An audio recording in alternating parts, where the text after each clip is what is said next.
everyone? We're back. Another week. What are we? March 9th, actually. Second week here in March, and back with Money Market Moves here with Damian. No, we are not in the same place. We just wanted to mess around with you guys. My palm tree's over here, his palm tree's over there. At least I think so. I don't know. So what's up, Damian? How you doing? How's life treating you? Good. I What's think it's going the on? same background except that yours is Yeah. going left to right and mine's right to left. Yeah. So, because if you see, we have the island just to the right of my head and to the left of yours. So, yeah, Exactly. There's some treasure out here somewhere. Somebody's gonna find it. So it's actually kind of cool to see yourself in the island just mentally, just like, oh, look, I'm in a beautiful island. It's kind of nice to see yourself there, even though it's not true. It's kind of it's something probably psychological. yeah, or psychotic, one of the one or the other.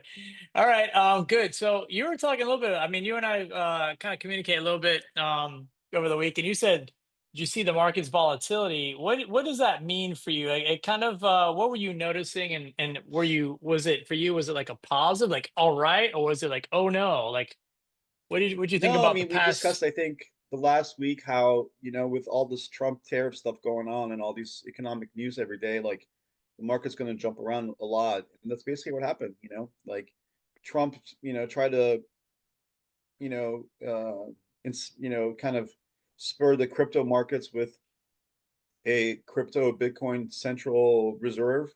I don't know if you heard that, but basically, like right after we talked about it on the last show, we were talking about, okay, well, crypto might be done for a while because Trump hasn't really done anything else. And then the announcement comes out where, oh, America's going to have a reserve fund of crypto, like literally the same day. So that's what I was kind of discussing. I'm like, so that's basically got the crypto, markets to be a little bit more volatile. And I don't know how much they're going to buy for this reserve fund, but I'm assuming that's going to, it's a bull it's a bull market cause for this to happen. But besides that, like the markets went down quite a bit. I think to 56.75 this week from a high of 61.50. So that's officially about 475 points if my math is correct. That's 89%. It's not small amount. So like when you get to 10.15, it's correction time. So it's a big time for the markets, I think, next week or two to see if they can kind of bounce back to the highs or go a little bit lower. I'd like to see it go a little bit lower just because it's been straight up for so long. Just really test those bottoms around 5,000, 52.50, and hopefully we'll go back up. I mean, the thing is, it's like, with Trump being the president, he could just say tomorrow, no more tariffs for anybody. I got the deals I wanted. And this might spur the market just to go right back to where it started. So it's really depending on one thing. And that one thing is, unless you're in his inner circle, Trump's, it's like you don't really know if he's going to do it. So it's kind of like right now, it's like usually with stocks and other markets, it's like risk reward. You say, okay, well, there's a level here, but here the risk reward is really a lot dependent on things that you can't predict, I'd say. So that's the unique situation and what's going on when Trump's president. So yeah, I guess kind of maybe kind of laying this out for dumb people like myself, right, who are financially dumb about this. So the crypto central bank kind of concept, how do you read that? Because from what I understand, I did catch some of it on the news. But basically, I guess, critics will say that it's a way for maybe the Trump administration to kind of bail out the whales in the crypto section. How do you, or in the sector, how do you see that kind of, how does that connect to the markets themselves? Is there anything you could kind of point to I think for it's just, people to look at? I think the more money people make in crypto, the more they're going to invest in stocks and vice versa. They have more money for one or the other. I mean, let's say crypto goes on for, 25% and people have less money, are they going to invest more in stocks then? No, probably not. What they may do is sell some winners in the stock market to buy more crypto. So, there's going to be a parallel relationship between stocks and crypto just because of the money amount. The more money it creates for everybody, the more people are going to invest in the other. So, yeah. So let's say Bitcoin went down to like 50, which I don't think is going to happen, but would that force, the stock market to go up or down? Probably down, right? You would think. So the more money that's in crypto, people feel like I have more revenue. I can now move that into stock because I just have more money. or vice versa. If people see the rise of crypto going up, they might pull money out of the market to kind of put in crypto to kind of ride that wave up. Is that an accurate Yeah, read and on that? more in the sense that like, when something goes down, it's a good time to buy, and people want to buy when things are cheaper. So let's say I have one Bitcoin now, and I've always wanted a second Bitcoin, right? And I don't want to pay 87,000, 88,000. I see it at 65,000, 60,000. Ooh, I'm like, I want one more Bitcoin. This is a good price. Where am I going to get the money?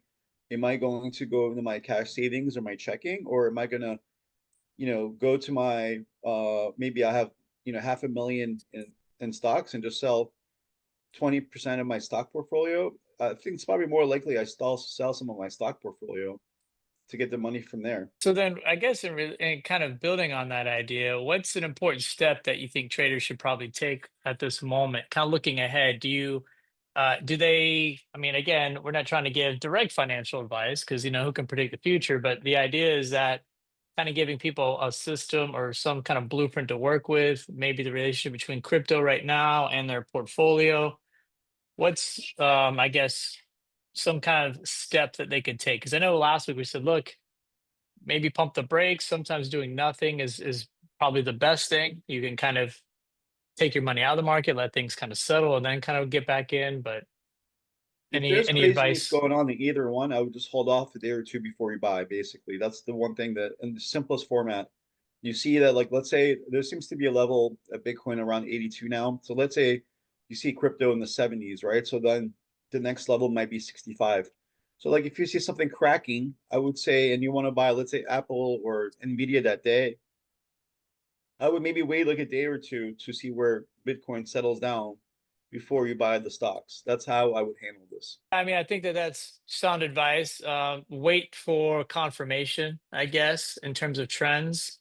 Yeah, Um, or wait for something to just settle down a little bit. Just, like, something's going down, you're going to probably get a couple more chances to buy. So, yeah, I'm not saying they're going to go down more from where they are. I think the low on Friday was 56.75, which is strange because that was right after not Greenspan. Oh my God, Powell spoke. The Greenspan was the last Fed Reserve chairman, but yeah. that was obviously, I think people were scared of what he was going to say.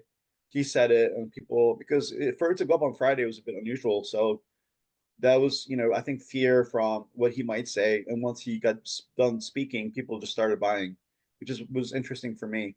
I would have normally thought that people might wait through the weekend because I don't know what happened this weekend, but I'm sure a lot of,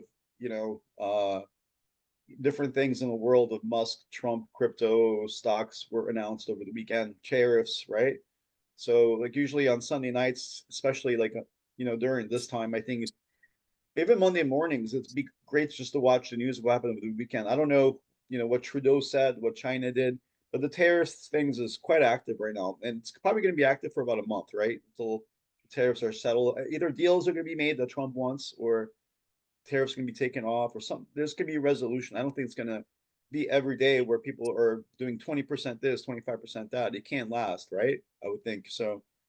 I think I think he's trying to make a deal. So for the next few weeks and whenever there's a lot of things affecting the market, I think Monday mornings especially is probably the most important because some things might happen Sunday night too. So like so you have to keep up to date with what's going on. So I think right before the open you have to see what's going on in the world of tariffs and stuff because like some of these tariffs are not going to last long, but even for like a couple days or a couple weeks or a month, like it's going to affect like some industries a little bit, like the car industry. I think anything from Canada got 25%. Is that right? Or, I maybe think some of so. the, Yeah. yeah, and then the liquor industry to the Canada and vice versa. Like they were dumping a bunch of liquors in Canada. Like, yeah, it's not much, but it's the company making that liquors revenue going to go down 3, 4, 5%? Yeah, probably. Is it worth selling to have it go down 5, 10% of stock? Probably, you know. What are there any particular, I guess, strategies you're thinking about? Because you said, kind of keeping an eye on the current events in the international community. How does that, I guess, impact more practically the investing strategy you might have short term this week, but also long term, maybe the next 6 months. It's doing this like long term, which is if you're new to this, you should be doing this long term. Short term should be reserved for people who are, professionals that watch every trade and so on. For that, I think that if there's stocks that you want to buy and they go down because of some things that are going on from whatever Trump's doing or the economy or news events, I think you should make a list of the things that you want in these kinds of in times of volatility. If they go down to prices you like, then that's the perfect time to buy them. Even though there might be tariffs or there might be something crazy things going on with crypto or whatever. Like I think Apple's gone down 15% from the highs. Alphabet, Google, 10%. Nvidia has gone down quite a bit. I think from the high of almost 150 to 115. So like if you wanted to get in these stocks, it's actually becoming a lot more attractive to get in here, right? Even though it sounds bad. So I just think it's just an opportunity to buy the stocks that you probably want when this happens. They're probably, if they're great companies. I mean, is Apple never going to see its highs again? Alphabet, probably unlikely that it doesn't go back up, right? Like it stays down here. I just wouldn't buy all at one price. Just it keeps going further for a bit. I would just buy. I would start nibbling. That's the right word. Nibbling at these prices, and if they go down more, just keep buying. I mean, I had a friend today from Belgium text me, Damian, all the U.S. stocks are going down. I'm like, good. Like you want to be buying when they're going down because Yeah. 6 months from now, everybody like, oh, we're making new highs, and then you'll look at your portfolio, it'll be much higher. People get a false sense of confidence from buying at the highs. I do too. It's scary to buy when tariffs or news events or a lot of things are going on TV. You're not sure what's going to happen, but that's the right time to buy.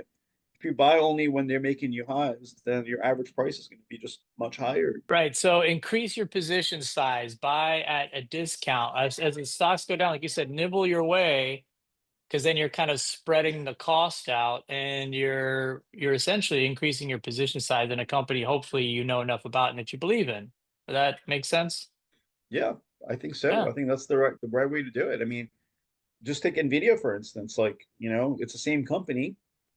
They might have had a couple, competitors things from DeepSeek. I think for that there was a different reason. People were scared that, their expensive chips might not be needed. But is nobody really going to buy Nvidia chips now? I think not. I think they'll probably No. buy them. So Yeah. it's just Yeah. like, like you got to find a story that you like and stick with it. So I think buying good stocks on dips has always been a good thing if the company's going to last, like something with good revenues and so on. Like I wouldn't recommend this for like Palantir is a good example. Like it went up so much, but they're doing something so specific where it's like, AI software for governments to fight wars and all this stuff. Like there's a legitimate potential way that they have a competitor or they have somebody else that do what they do and their stock price doesn't go up to where it was. It's a smaller company, it's something specific or more specific, right?